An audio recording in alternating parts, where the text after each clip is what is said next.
All right, our next speaker is ready, and I hope that you also are. As you know, he's really passionate in virtual realities. And before I spoke to him, I haven't really thought about the history, but he told me that he actually built his first VR headset in 1991.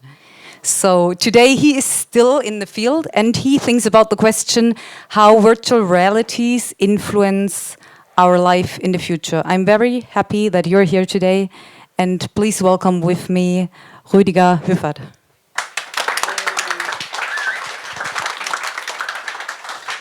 Okay, thank you. 1977, I went with my schoolmates into the cinema and we watched Star Wars.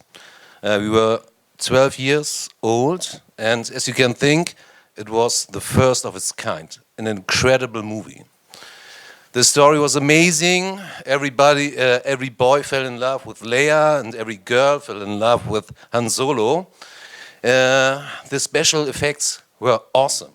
So I went back and I put a pen and write down 4 topics on my to-do list. First, get or build a lightsaber. Second, build a robot. Third, become a space commander and destroy the Death Star. And fourth, construct a land speeder. This is a car without wheels, having an anti-gravity drive. So, at this time we had no internet and it was a little bit difficult to get the information. Unfortunately, my budget was low, so I didn't make it to get a laser, and I postponed it for later. And for the robot thingy, there was a possibility to buy a Fischer Technic kit, but unfortunately the kit was too expensive for me, so I only had a small Fischer Technic set. But with this Fischer Technic set, I could make a small steering wheel to become a real good and passionate space commander. And so I wired together LEDs with some circuits to have a cockpit. And every week, Star Trek, there was an episode on Star Trek, which came on the TV screen. So I grabbed my steering wheel and practiced a little bit flying through the space.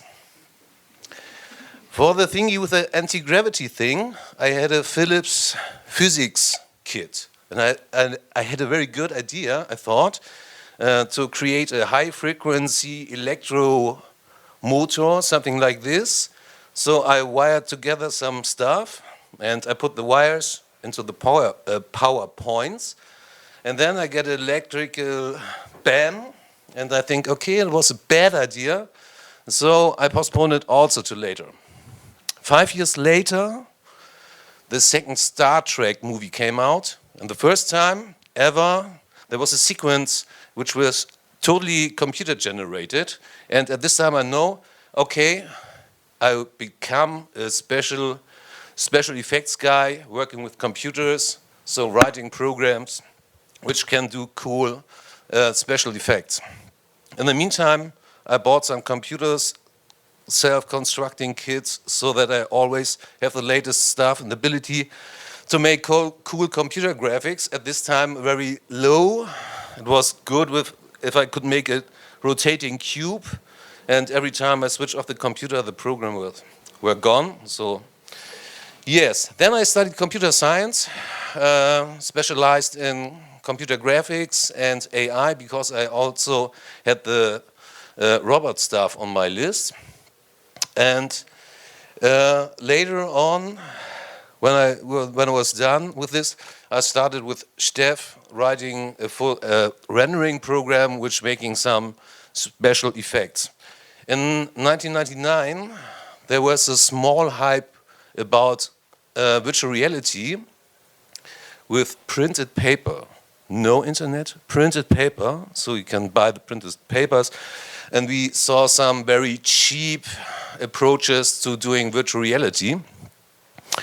And one day, a company from the United States came over and presented their consumer head-mounted display for only 15,000 euros. So Steph and I went to the presentation, see all the stuff, and then we said, okay, 15,000 euros or dollars we don't have. So we built our own head-mounted displays. We bought some Sony monitors, plugged it into the thingy Wasser, the underwater goggle, and we made a graphics card, wiring everything together. When it was done, unfortunately, it was very slow, so there were no really immersion with this, and so we kicked it away. In the following time, we made some special effects programming, and in 1995, we went over to Los Angeles to SIGGRAPH. SIGGRAPH is an exhibition for special effects for the Hollywood industry, and at this time, I had the possibility to try out a head-mounted display. VR glasses for $100,000. It was amazing. The second time that you can say it was amazing, I was able to fly through the Grand Canyon, and the image was crisp, clear, and follows my head movement. And I came back and I say, okay, this would be very cool, but unfortunately we hadn't $200,000 to buy for $100,000 the headset, and for the other $100,000 the computer to drive the headset. A few years later, we quit all with the graphic stuff and do some normal e-commerce programming.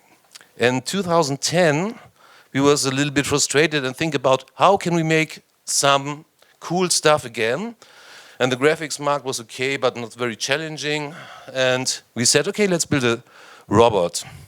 Building a robot at this time was not so easy, so we decided to make it a little bit more easier for us, that we only make a robot's head.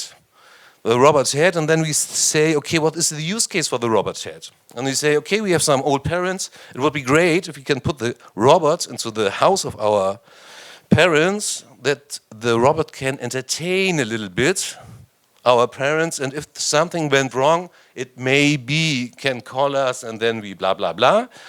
And this was a cool side project. We did it 2 or 3 years, and then we had a small robot's head with 20 motors, and the cool thing is when you stroke the skin of the head, because we make it, Steff make it in the form of a small 5-year-old kid, it smiles. We put it to our mothers and they loved it.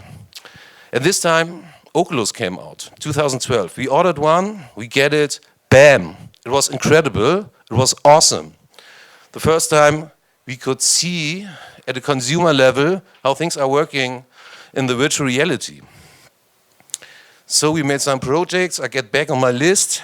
The robot thing, it was not perfect, but it was done for me. The AI started at 2010 to evolve, but not so cool for this time, so that we can make cool things with it.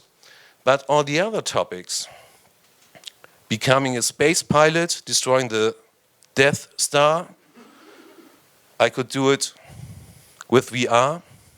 The lightsaber, I could do it with VR.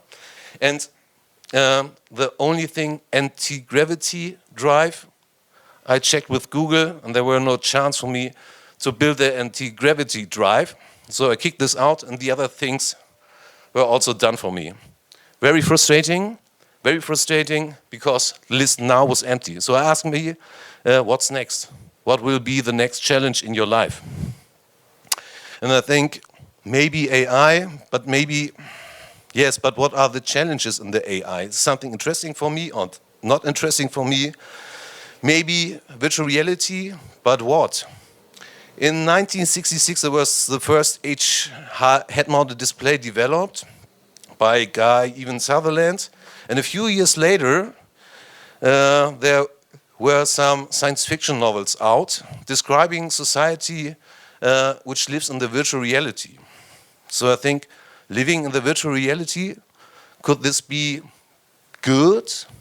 Last year, the movie Ready Player One came out from Steven Spielberg. This is a simple plot. It's placed in 2044. Earth is destroyed because of pollution and war and stuff like this. And so most of the people don't have work and only small things to eat. And there we have a lot of big companies driving the world. But the good thing about this movie was, on the other side, everyone has a virtual reality headset, and everyone was in the virtual reality. And this means for them, they can educate themselves, they can meet people, they can do exercise, whatever they want.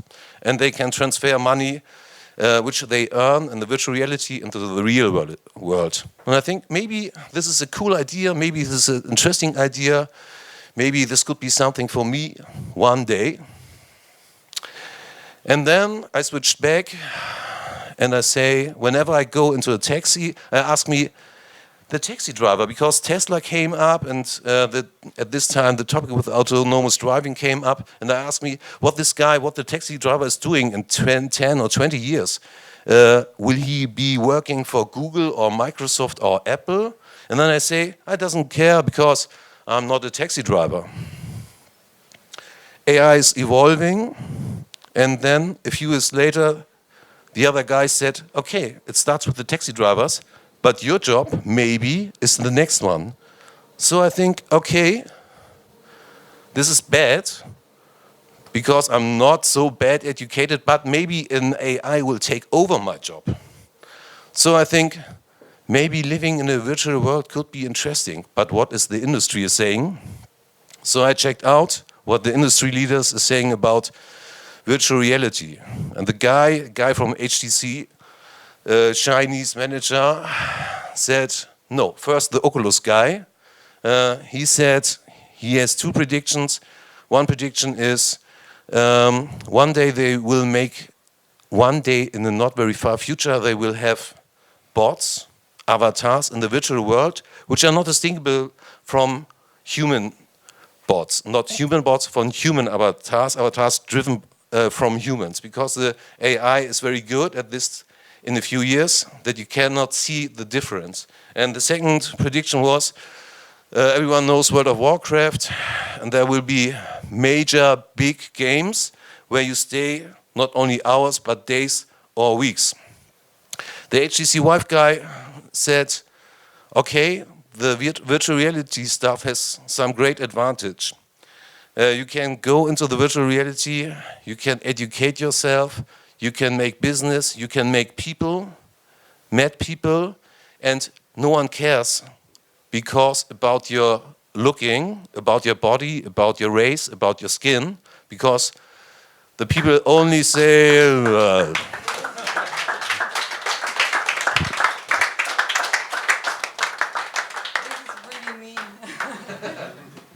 But yeah, time is over, and this also means that your time starts. So please come up with some questions. It's your opportunity now. And I think that's one of the main points also of the concept of not only of 12 hours us, but also 12 minutes me. That we want to like create this exchange between the people standing here on stage and the audience. So whatever comes up to your mind, also critical questions are allowed. What was the conclusion of the HTC guy? Yeah, thanks. he simply says, okay, he has a positive approach to all the virtual reality stuff. Okay, everyone knows, okay, with a big virtual reality game, there came a lot of problems with us, blah, blah, blah. But he said, okay, you can be in this virtual world, you can educate yourself, you can make business, you can meet people. People don't look at you, or people only see your avatar. They don't know how you look like. It's not about racism, because they cannot judge about you how you look. So there is no racism about your looking, about your skin and stuff like this. So this is cool. You can make business in this virtual world. You can transfer things that you earn there into the real world. This is a little bit strange, but he says if you meet someone in a business case, a lot of people flying around, meet people and stuff like this, pollution everywhere. In the virtual world, you can meet there. So you can travel in the virtual world, so no need to make expensive flying thingies and stuff like this. So he sees it in a very positive way. My question brings back the topic from the other one that went before this one. And then comes up the question of trust. If everybody can create avatars and AI can create avatars that look like human or behave like humans, how could you establish